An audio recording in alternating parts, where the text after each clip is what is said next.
How to unsend all messages in Instagram at once.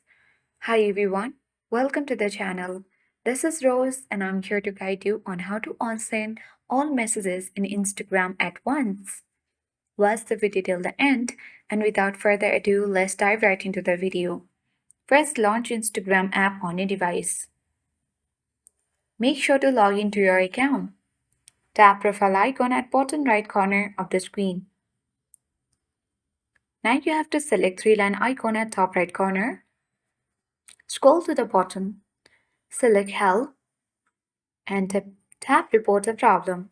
Select Report Problem without seeking, and tap Include and Continue. And here you have to briefly explain the issue and type in that you want to unsend on messages in Instagram at once, and type in that username or the chat name which you want to delete all the messages of, and tap the same button at top right corner. Once you submit the report, Instagram will provide the solution to fix this kind of issues.